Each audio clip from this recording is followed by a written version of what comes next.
Steve from the Bay Area is on the Rich Eisen show? Yeah, from the Bay Area. Just from the Bay Area. So, Steve from Iron Mountain, Michigan. Is that you? Are you there? Mooch? This is he. Mooch! Hi, guys. Mooch, you called in. How we doing? How you doing? I'm just looking at this calendar. What do you think? Because when I learned he got online, I'm looking at this, when is the ceremony? It says 8th through the 10th. Yeah. And I'm going, oh, my God, that's the first NFL weekend. It is. We have to work, don't we? And so, but you say the ceremony, the banquet's the 9th, huh? It looks like it's the 9th, so you might be able to... Red Eye. Yeah. Huh? Red Eye after our post-game Thursday night show. Or maybe you get out of the post-game. Let me help you this. You say, I'll do the pregame.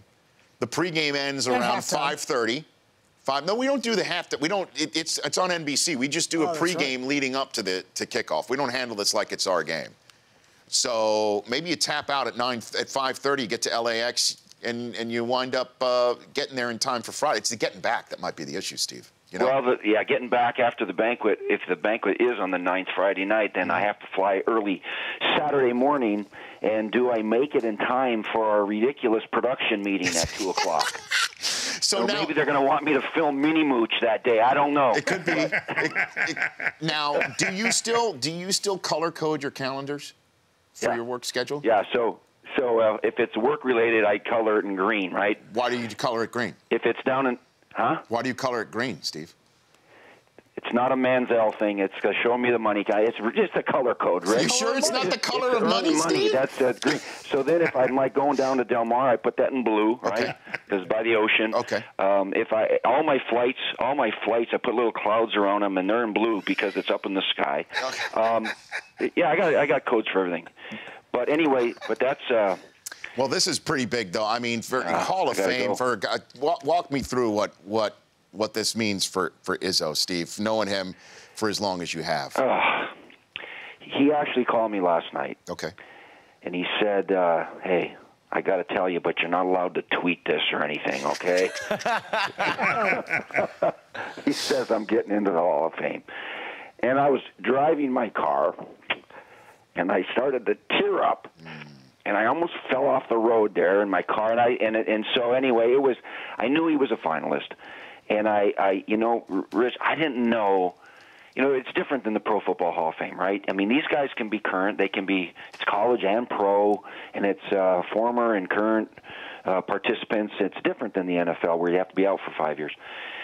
So I didn't know if he's going to get in or not. I thought, gosh, I mean, he still has a lot to do, and he's still relatively young and coaching. But anyway, and then I said, I wonder if being eliminated in the first round of the tournament this year is going to have any impact on their voting. I was hoping to God it wouldn't.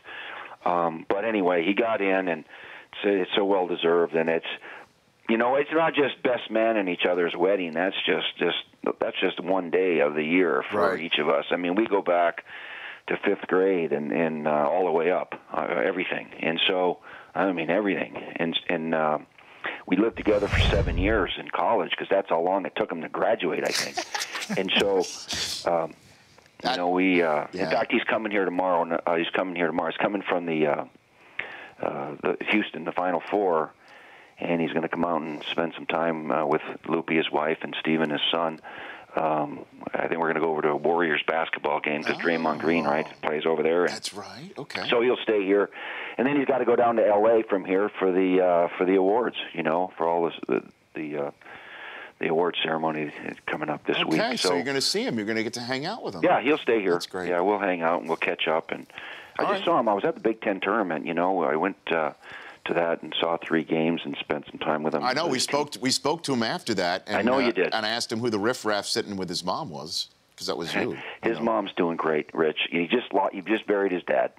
Yeah, I know. And his mom is 90, and so I sat with Loopy and Dorothy Izzo, Tom's mom, and Ann, his sister, and his family, and she's doing great. She's the first time she sat alone, so I was kind of sitting in Tom's dad's seat. Oh, my gosh. Actually. You're the best, man. I love you, Mooch. I miss hanging with you and miss talking with you.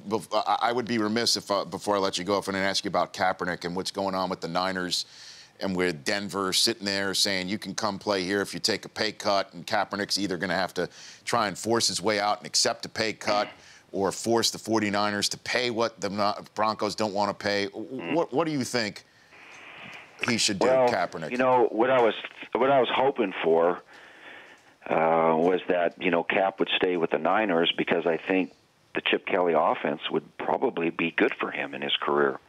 It'd be good for the Niners, too, I think. However, now he hasn't told me this, but I think there's such a animosity right now with probably the front office, or I don't know if it's some teammates. I don't know. There's something about the 49er organization that Cap doesn't want to be around, and he won't say, but he really wants out. And so he wants a new start. And maybe, you know, Alex Smith got a new start too, and that's kind of worked out for him. So maybe it's time. And where else would you want to go than a good team with a great defense? But take $5 million less? I mean... Yeah, but you know what, Rich? They can figure that out with a salary cap, with incentives, where there's some incentives unlikely to be earned that can push into next year. They can make it up the next year. You know, all of those things. Yeah, right. You find a way to have your paragraph 5, your base salary low, and you redo it and do a signing bonus that's spread over several years. There are ways to manipulate that salary cap. You know what I mean? Sure. And get that number down to where it's agreeable to both sides. But I think it's going to work out. It looks like it's on its way. It's just a matter of, you know, penciling in the right numbers. And that fits for the Kubiak offense, right? Don't yeah, it really does. He can boot out of there under center. Well, I mean, the run game, play great defense, and put that guy on the move, and he'll make plays with his legs, and he can make enough plays with his arm. You know, I don't think they're going to have Kurt Warner working out with him all summer in the pocket, you know, trying to get him to be better that way. They're going to have Napper doing it. There you go. They're going to have Napper. Your boy and Napper. So, you know, I think it'll be and then the Niners can, you know, clear the deck a little bit. And, you know, Blaine Gabbert's not chopped liver. He played all right. He was drafted higher than Kaepernick when they both came out the same year. Well. And then that'll also make way for drafting a quarterback, number 7, and they might just get Jared Goff. They have to do that, Steve, before I let you go. They have to do that. They can't tell the 49er fan base, Harbaugh's gone, Kaepernick's gone, everybody's gone. Kelly's here. Be excited about that. He's going to make something out of Blaine Gabbert and not get Jared Goff. They can't do that. They have to do that. It's that simple. If he's there. That's right. If he's there. There are other teams that want him. That's true. They might move up and get him. Mooch, thanks for calling. You take care. All right, guys. Congrats on your buddy. Hey, anybody you guys want to go to that I got to call Charlie and those guys and make sure that I can get out of that meeting on Saturday the 10th. Well, the neat thing is, any of you guys want to come with me? Yeah, Mooch, if you're picking up the private jet, I'll come and go with you. You know? Does that sound good? I'm going to try to use my Southwest airline points to get there. You know, I'm not getting a private jet. All right. Feel free to move about the country, Steve. Take care. All right. That's Mooch. Guys. Bye. That's Mooch right there. The Rich Eisen Show. Weekdays at noon Eastern on Audience.